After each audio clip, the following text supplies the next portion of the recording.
Welcome back to Weekly Briefing. We are here with our panel of experts. Joining me in studio, Malik Abdul, GOP political strategist, Terry Schilling, president of American Principles Project, Jim Robbins, columnist at USA Today, and Donna Jackson, accountant and director of member development for Project 21. Earlier this week, Joe Biden got a booster shot of the COVID vaccine while talking to the press, saying he had no side effects from the first 2 shots and that the First Lady plans to get a booster as well. Is this vaccine booster madness ever going to end? Let's take a wider shot. Let's take a look at the wider shot. There we go. Terry, what's your reaction to this? Look, there are people now that are making tons of money off of the hysteria, which is now turning into psychosis, right? There are a ton of Americans today who are scared to death. They think that they're actually going to die from COVID. You look into the numbers that are coming, more stats and data are coming out every day, and we're finding out that less than 1% of all COVID cases lead to hospitalization. When you realize that, and then you look at the billions of dollars that we are giving to big pharmaceutical companies and to other foreign nations now, where we're giving billions of vaccines across the world now, you have to wonder, when will this stop? And it won't stop until we stand up and say, we're not wearing our masks anymore, we're not getting the jab, we don't care if you fire us, we'll start our own companies, we'll start our own schools. It's time to just put an end to this madness. Yeah, I think that's true. I think people are concerned about that. I also think the set was really weird. Malik, you and I were talking about this before we started filming. If we could put that picture back up. Malik, tell me your response. So, you know, performative politics is a thing, and staging is really a thing, and it's really important. Donald Trump did a very good job at staging. I'm sure many of us remember the RNC convention last year where the staging was pitch perfect in contrast to what the Democrats did, where it was just totally awful. What we're seeing right here, so this picture that we're seeing right now, this is what the White House wants to, when you search for Biden gets booster vaccine, the vaccine booster, they want this image. This is your searchable image, not the one of the wider shot. Now, this is the only reason I can think of why, and this is not the White House. This does not look like it's anywhere in the White House. He's off-site. That's not the press briefing room. It's not, definitely not the press briefing room, but you have them wanting to actually have this documented in history to really beef up. Biden should understand by now that despite what he said last year, you are not, people don't like you well enough to just say, if you tell them to go and get the vaccine, that it's going to happen, because that's what we were told last year. I'm a nicer person. People will listen to me. They're not listening to him. And this performative thing, it only feeds into the narrative that many people have. Yeah. They believe that, well, Biden is not really there. This only feeds into that narrative. So my friend sent that to me, and I was like, oh, this is fake news. There's no way that he did a set like that.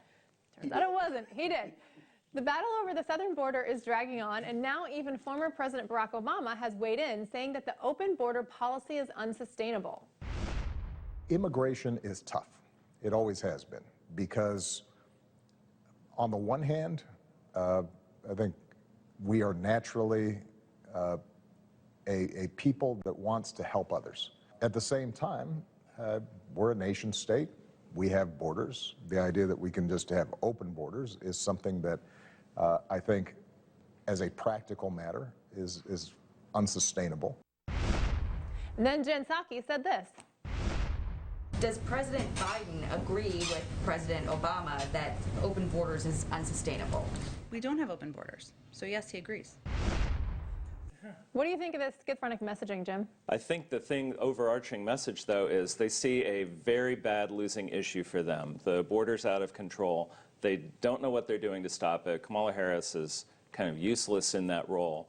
A new AP poll came out showing that the president has 2/3 disapproval on immigration issue, and going down. He used to be above water. Now he's 30 points underwater on that issue, and they have to start talking reason and common sense on the border, because it's going to hurt them. Well, if Democrats do what they always do, pretty soon open borders was Trump's policy, and Republicans were the ones that wanted open borders, and Democrats have been hard on immigration.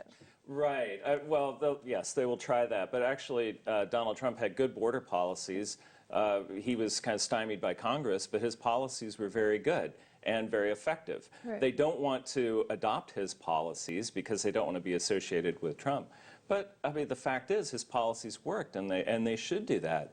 Instead, we have the president going, publicly saying for the Customs and Border Patrol guys on horses who, with their long reins, it looked like they were whipping Haitians, and they will pay. And I'm sure the morale in Customs and Border Patrol is pretty low right now. And they're moving in that direction. So, I mean, this issue is just, and getting criticism from the left. Yeah. So now both sides are against Biden's policies, and what's he going to do? Because they'd have no way of fixing it. Right. Donna, what do you think about open borders and this schizophrenic messaging? You know what? This is also playing very badly with African Americans. Think about this. Black people had to work so hard and fight so long for legal citizenship in this country. And now you have a president that is allowing people to come over the border, disregard our laws, and they actually get a bonus by having their kids get free college, hotel rooms, all of these things. And African Americans think this is not fair, that individuals should be able to come over here and circumvent our laws and get rights that we had to fight 40 years for. So that is so wrong, and it's going to plummet his approval among African Americans. And I think you're right. This week on The View, Vice President Harris was scheduled for an interview, but before she could appear, two of the hosts were rushed off the set. The situation. I need the two of you to step off for a second. Okay. Anna and we're gonna bring you Sonny back later. have to Okay. leave. Yeah. Yes. And we'll tell you why. More information later. It's a tease. We'll tell you why in a couple of minutes. Sonny and Anna both apparently tested positive for COVID. No matter how hard we try, these things happen. They probably have a breakthrough case, and they'll be okay, I'm sure, because they're both vaccinated up the wazoo. A lot of vaccines. So we saw in that clip that she said the two hosts were vaccinated, and so is Harris. So why does a positive test make any difference? And why are they even getting tested in the first place if they're all protected? Turns out those may have been false positives. Donna, what do you think? Oh, this is, again, it's that mixed message that is sending to everybody that vaccines don't work and that they have no confidence in it. And so, that's the reason why you have so much hesitancy. And African Americans and minorities in particular. So, the fact that they're always making this hysteria to control people is, absolutely crazy. And don't you think, to your point, they're really contributing to the disbelief in the vaccine? Why don't people want to get vaccinated? Well, why would I get vaccinated? You freak out if I'm vaccinated or not. Right, and you have to still wear masks, you still have to social distance, you still can't go to church.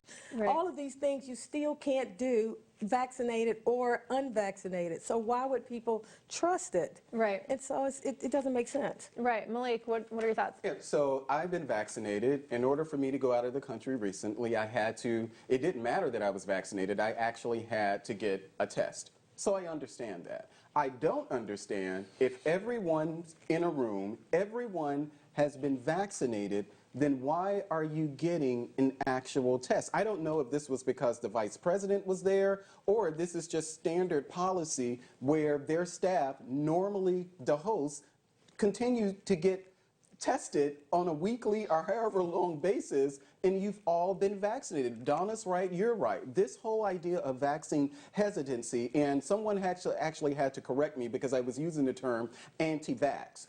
It's not that people are anti-vaccine. This vaccine hesitancy is because of what we're seeing right now, what Donna mentioned with the mixed messaging, and none of this is getting better, which is what I said in the earlier block. Just because Joe Biden is nicer, just because he's more respectful, it does not mean that your messaging is any better when it comes to COVID. Because in many ways, it has actually gotten demonstrably worse because you were supposed to be the person to save the COVID world with this pandemic playbook that you talked about last year. You're not even going by that pandemic playbook. This is actually why people are hesitant and have questions like Nicki Minaj. Shout out to Nicki Minaj and OAN. But this is why people have questions about it. Very good point. Don't go anywhere. When we come back from the break, we will discuss First Amendment rights in the military. We'll be right back.